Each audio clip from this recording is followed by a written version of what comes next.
ओम शांति। 3-4-23 की वाणी है। मीठे बच्चे, बाप आए हैं तुम्हें ज्ञान का तीसरा नेत्र देने, जिससे तुम सृष्टि के आदि मध्य अंत को जान बुद्धिमान बने हो। प्रश्न, आत्मा और शरीर दोनों को पवित्र बनाने तथा राजाई पद का अधिकार लेने की सहज विधि क्या है? उत्तर, तुम्हारे पास देह सहित जो भी पुराना कखपन है उसे एक्सचेंज करो, बाप के हवाले कर दो, पूरा बलि चढ़ो, बाप को ट्रस्टी बनाओ, श्रीमत पर चलते रहो तो आत्मा और शरीर दोनों पवित्र बन जाएंगे, राजाई पद प्राप्त हो जाएगा। जनक भी बलि चढ़ा तो उनको जीवन मुक्ति मिली। तुम बच्चे भी बाप को वारिस बनाओ तो 21 जन्मों का अधिकार मिल जाएगा। गीत है, नयनहीन को राह दिखाओ प्रभु, दर दर ठोकर खाए। ओम शांति। बच्चों ने गीत सुना।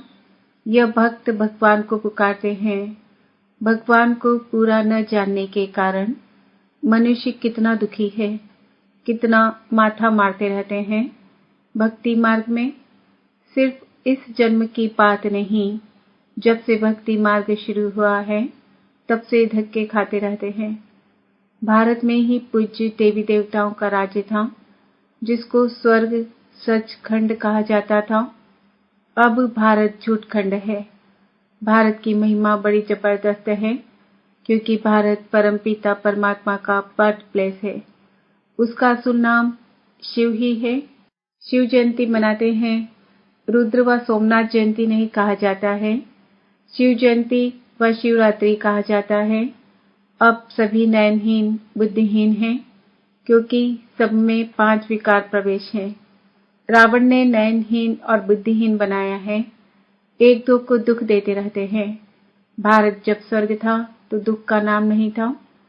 स्वर्ग की स्थापना करने वाला है हेवनली गॉडफादर। अभी सब भक्तों का भगवान तो जरूर एक होना चाहिए ना।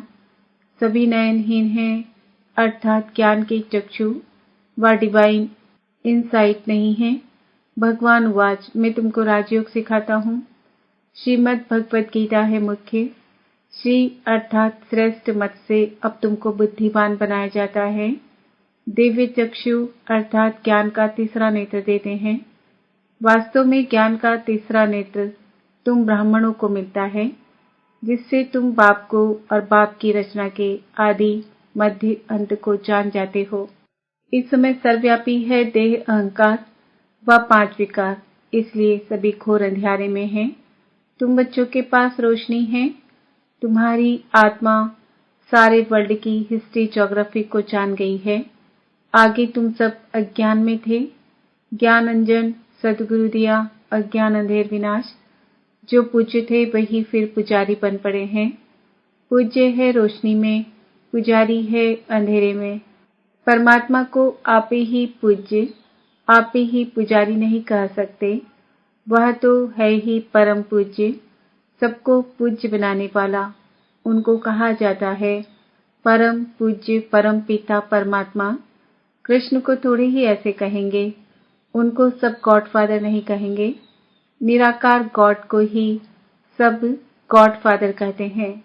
है वह भी आत्मा, परंतु परम है, इसलिए उनको परम पिता परमात्मा कहा जाता है। आत्मा और परमात्मा का रूप एक ही है। जरूर हम आत्मा हैं, वह परमात्मा सदैव परमधाम में रहने वाली है। अंग्रेजी में उनको सुप्रीम सोल कहा जाता है। बाप कहते हैं, तुम गाते भी हो आत्मा परमात्मा अलग रहे बहुकाल। ऐसे नहीं, परमात्मा परमात्मा से अलग रहे बहुकाल नहीं। पहले नंबर का ज्ञान है आत्मा सो परमात्मा, परमात्मा सो आत्मा कहना। आत्मा तो जन्म मरण में आती है, परमात्मा थोड़े ही पुनर्जन्म में आते हैं। बाप बैठ समझाते हैं, तुम भारतवासी स्वर्गवासी पूज्य थे। यह सारी ईश्वरी फैमिली हो गई ना।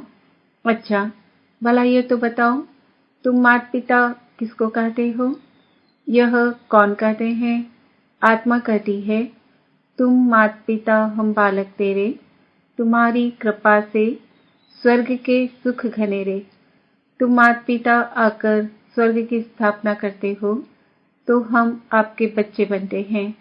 बाप कहते हैं मैं संगम पर ही आकर राजयोग सिखलाता हूँ नई दुनिया के लिए। बाप आकर समझाते हैं तुम मुझे भूल गए हो। मेरी तो शिव जयंती भी भारत में मनाते हो ना। गाया भी जाता है शिवरात्रि कौन सी रात्रि, यह ब्रह्मा की बेहद की रात है। संगम पर आकर रात से दिन अर्थात नर्क से स्वर्ग बनाते हैं। शिवरात्रि के अर्थ का भी कोई को पता नहीं है। भगवान है निराकार। मनुष्यों के तो जन्म बाय जन्म शरीर के नाम बदलते हैं। परमात्मा कहते हैं मेरा शारीरिक नाम ही नहीं है, मेरा नाम शिव ही है। मैं सिर्फ बूढ़े वानप्रस्थन का आधार लेता हूँ। यह पूज्य था, अब पुजारी बना है। शिव बाबा आकर स्वर्ग रचते हैं। हम उनके बच्चे हैं तो जरूर हम स्वर्ग के मालिक होने चाहिए ना। वह शिव बाबा है ऊंचे ते ऊंचा। ब्रह्मा विष्णु शंकर का पार्ट अपना अपना है। हर एक एक्टर का पार्ट अपना है। हर एक आत्मा में अपना सुख का पार्ट नूंढा हुआ है। बाप कल्प कल्प आकर भारतवासियों को स्वर्गवासी बनाते हैं, उसको भूल गए हैं। कहते हैं फलाना स्वर्गवासी हुआ, अरे अब तक तो नर्क है, तो पुनर्जन्म जरूर नर्क में ही लेंगे ना। तो फिर तुम उनको नर्क का भोजन क्यों खिलाते हो? स्वर्ग में तो अथाह वैभव है, फिर उनकी आत्मा को मंगाकर नर्क का भोजन क्यों खिलाते हो? पतित ब्राह्मण को खिलाते हो, प्याज आदि खिलाते हो, वहां थोड़ी ही यह होता है। तो देखो भारत की क्या हालत हो गई है। भगवान उवाच अब मैं तुमको ज्ञान का तीसरा नेत्र देता हूँ। तुम फिर से राजाओं का राजा बनेंगे। देवी देवताएं 84 जन्म भोग पूज्य से पुजारी बन गए हैं। तुम जानते हो हम शिव बाबा के वारिस बने थे। शिव बाबा ने स्वर्गवासी बनाया था, तब उनको सब याद करते हैं, ओ गॉड फादर रहम करो। साधु भी साधना करते हैं क्योंकि यहाँ दुख है तो निर्वाण धाम जाना चाहते हैं।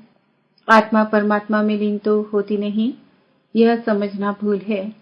अब तुम कहते हो हम आत्मा परमधाम में रहने वाली है, हम आत्मा सो देवी देवता कुल में आएंगी, फिर 84 जन्म भोगेंगी।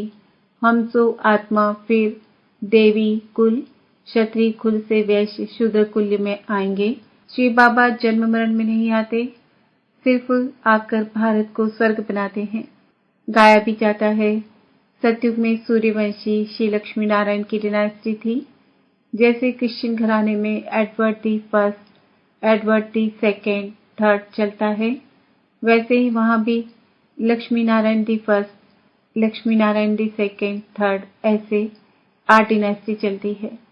अभी तुम ब्राह्मणों का तीसरा नेत्र खुला है। बाप बैठ आत्माओं से बात करते हैं। तुम ऐसे 84 का चक्र लगाकर इतने इतने जन्म लेते आए हो। वर्णों का भी एक चित्र बनाते हैं जिसमें देवता क्षत्रिय वैश्य शूद्र बनाते हैं। अब तुम जानते हो हम तो ब्राह्मण चोटी है। इस समय हम है ईश्वरी औलाद प्रैक्टिकल में। इस समय राजयोग और ज्ञान से हमको सुख घनेरे मिलते हैं। कोई तो सूर्यवंशी राजा रानी का वर्षा लेते हैं, कोई चंद्रवंशी का। सारी किंगडम स्थापन हो रही है।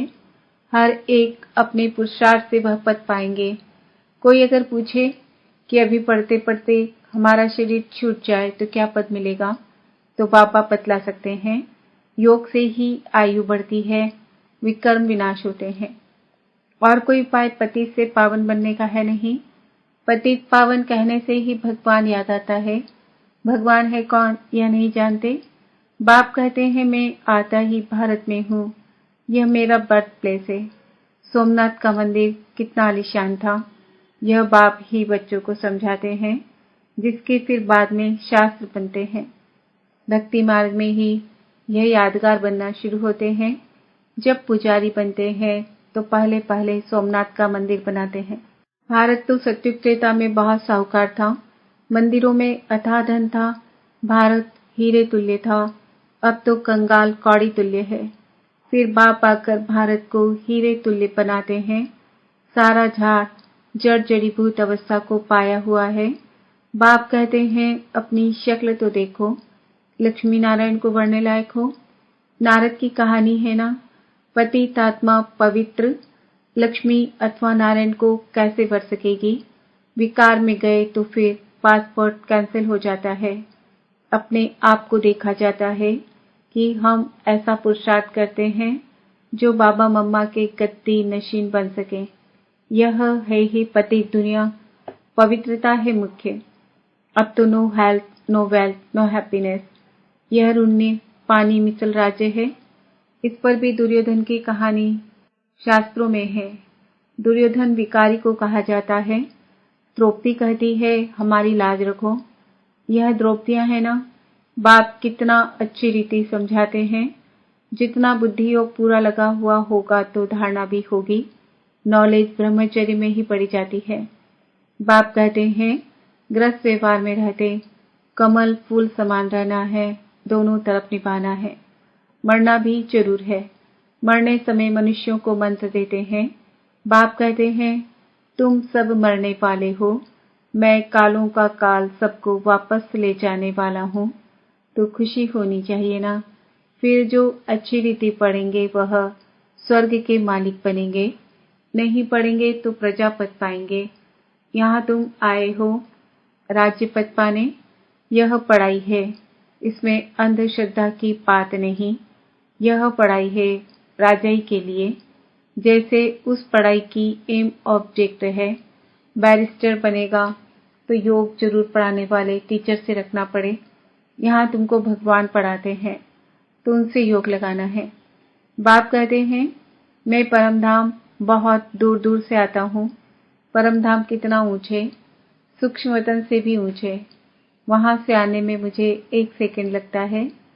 उनसे तीखा और कुछ हो नहीं सकता। सेकंड में जीवन मुक्ति देता हूँ। जनक का मिसाल है ना। अभी तो नर्क पुरानी दुनिया है, नई दुनिया स्वर्ग को कहा जाता है। बाप नर्क का विनाश कराए स्वर्ग की स्थापना कराते हैं। बाकी उनको सर्वव्यापी कहने से क्या मिलेगा, कुछ भी नहीं। बाप तो आकर स्वर्ग का मालिक बनाते हैं। बाकी सभी आत्माएं शांति धाम चली जाएगी।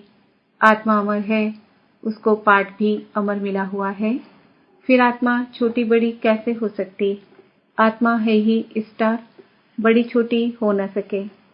अब तुम हो God fatherly students. God father knowledgeful blissful है, वह तुमको पढ़ा रहे हैं।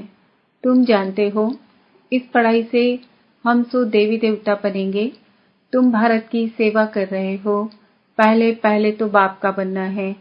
और जगह तो गुरु के पास जाते हैं, उनके बनते हैं अथवा उसे अपना गुरु बनाते हैं। यहाँ तो है बाप, तो पहले बाप का बच्चा बनना पड़े। बाप बच्चों को अपनी जायदाद देते हैं। बाप कहते हैं बच्चे तुम एक्सचेंज करो, तुम्हारा ककपन हमारा, हमारा सब कुछ तुम्हारा। देह सहित जो कुछ है वह सब कुछ मेरे को दो। मैं तुम्हारी आत्मा और शरीर दोनों को पवित्र बना दूंगा और फिर राजाई पद भी दूंगा। तुम्हारे पास जो कुछ है वह बलि चढ़ो, मुझे ट्रस्टी बनाओ, मेरी श्रीमत पर चलो। जनक राज्य भाग्य सहित बलि चढ़ा तो उनको जीवन मुक्ति मिली। बाबा यह सभी कुछ आपका है।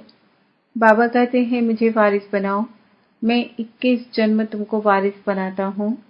सिर्फ मेरी मत पर चलो, भल धंधा करो, विलायत जाओ, कुछ भी करो, सिर्फ मेरी मत पर चलो। खबरदार रहना है, माया घड़ी घड़ी पछाड़ेगी। विकर्म कोई नहीं करना है। कदम कदम श्रीमत पर चलना है तो तुम श्रेष्ठ बनेंगे। बाप तो दाता है, सिर्फ तुमको ट्रस्टी बनाते हैं। कहते भी हो यह बच्चे धन आदि सब भगवान का दिया हुआ है। अब भगवान कहते हैं मुझे दो, मैं एक्सचेंज करता हूँ। मैं प्रतिज्ञा करता हूँ श्रीमत पर चलने से तुमको ऐसा श्रेष्ठ बनाऊंगा। यह है राजयोग। यह लक्ष्मी नारायण भी इस राजयोग से ऐसे बने हैं। बिड़ला जिसने लक्ष्मी नारायण का मंदिर बनाया है वह खुद नहीं जानते हैं कि लक्ष्मी नारायण इतने धनवान कैसे बने। अब बाप समझाते हैं यहाँ के गरीब वहाँ साहूकार बनेंगे और साहूकारों का सब मिट्टी में मिल जाएगा। अच्छा, मीठे मीठे सिकील दे बच्चों प्रति मात पिता बाप दादा का याद, प्यार और गुड मॉर्निंग। रूहानी बाप की रूहानी बच्चों को नमस्ते। हम रूहानी बच्चों की रूहानी बाप दादा को याद, प्यार, गुड मॉर्निंग, नमस्ते, ओम शांति। धारणा के लिए मुख्य सार। माता पिता के गद्दी नशीन बनने के लिए पवित्रता की धारणा करनी है। दोनों तरफ निभाते हुए पढ़ाई पर पूरा ध्यान देना है। कोई भी विकर्म नहीं करना है। बहुत खबरदार हो, श्रीमत पर चलते रहना है। ट्रस्टी जरूर बनना है।